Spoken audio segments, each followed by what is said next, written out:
मेरी चिंता as a parent, और क्योंकि आप बच्चे उसी उम्र में हैं, मैं लगभग 50 साल का हूँ, तो आप मेरे लिए लगभग उसी रोल में हैं कि आप मेरे बच्चे जैसे हैं। क्योंकि जो बच्चे होते हैं ना, अपने पेरेंट्स से बड़ी नफरत करते हैं, दूसरों के पेरेंट्स की सुन लेते हैं बात। तो आप मेरी बात सुन लेंगे, अपने घर में नहीं सुनेंगे। जैसे मेरा बेटा मेरी बात नहीं सुनता है, वो शायद यहाँ सीएम साहब की बात सुन लेगा। तो दूसरों की बात सुनना आसान होता है, अपने पेरेंट्स की बात सुनना मुश्किल होता है। तो आप सुन रहे हैं, इसलिए मैं सुना रहा हूँ आपको। तो जो कहानी मैं आपको सुनाना चाह रहा हूँ, एक रियल कहानी है, और मेरी सबसे बड़ी चिंता अपने बच्चों को लेकर, आपको लेकर वही रहती है। मैं जब भी कोई कहानी सुनाता हूँ, नाम, जगह, वो सब बदल देता हूँ, ताकि किसी की प्राइवेसी पर हमला ना हो। सबकी राइट टू प्राइवेसी है ना। एक बच्चा था जिसको मैं जानता हूँ, बचपन से जानता हूँ, बहुत ही ज़बरदस्त आर्टिस्टिक बच्चा, म्यूज़िक का उस्ताद। उसके घर में लगभग सब लोग म्यूज़िक के उस्ताद थे, इंस्ट्रूमेंटल म्यूज़िक, वोकल म्यूज़िक, हर चीज़ में अच्छा, पढ़ने में भी ठीक, बढ़िया। और जब हम स्कूल में थे, वो मेरी क्लास में तो नहीं था, थोड़ा सा अलग क्लास में था, पर स्कूल में बहुत पॉपुलर था, being into music. I was in debating, he was into music. और बाद में उसने हमारा स्कूल छोड़ भी दिया कुछ समय के बाद, फिर वो कहीं और चला गया, फिर हमारा मिलना नहीं हुआ। उस समय ना तो व्हाट्सएप था ना यूट्यूब था, तो बाद में मिलने का स्कोप भी नहीं रहता था। जो एक बार चला गया वो चला ही जाता था उस समय। अब तो बच्चे ज़िंदगी भर दोस्त रहते। फिर जब मैं दिल्ली यूनिवर्सिटी में आ गया, ग्रेजुएशन कर चुका था, उसके बाद अचानक मुझे एक बचपन का दोस्त मिला, जिसने मुझे एक इंटरेस्टिंग क्या, डिवास्टेटिंग बात बताई। तो बात चल रही थी कि स्कूल के दोस्त कहाँ कहाँ हैं, क्या कर रहे हैं। तो बातों बातों में उसका जिक्र भी आया। तो मैंने बड़ी उम्मीद से पूछा, मैंने कहा वो तो बॉम्बे चला गया होगा, फिल्म इंडस्ट्री में चला गया होगा। तो मेरे दोस्त ने पूछा कि तुम्हें नहीं पता उसके बारे में? मैंने कहा नहीं। उसने कहा यार, वो जेल में है, and he was one of the most creative students of our school. मैंने कहा जेल में क्यों है? बोले सच में नहीं पता। मैंने कहा सच में नहीं पता मुझे।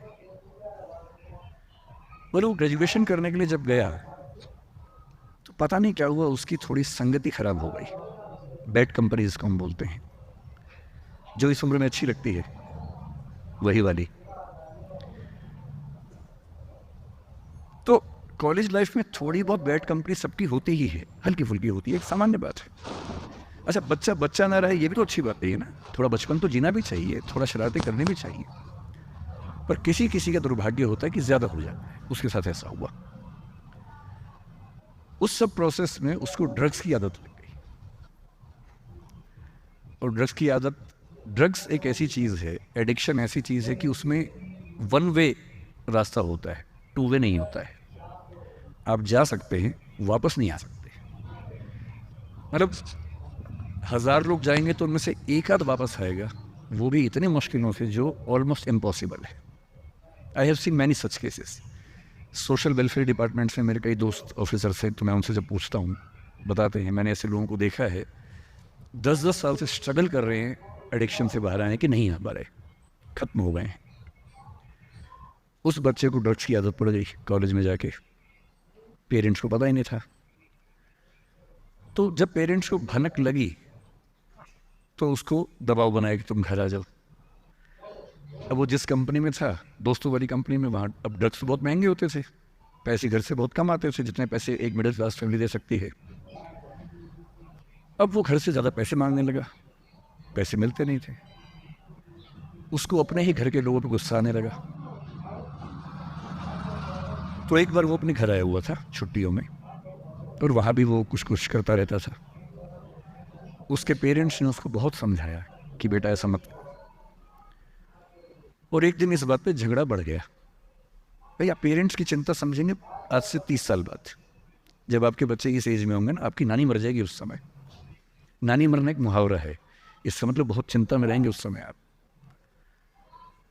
और उस दिन पता नहीं क्या हुआ, एक झगड़ा हुआ, क्योंकि जो एडिक्शन के शिकार हैं उनका दिमाग उनके कंट्रोल में नहीं होता है।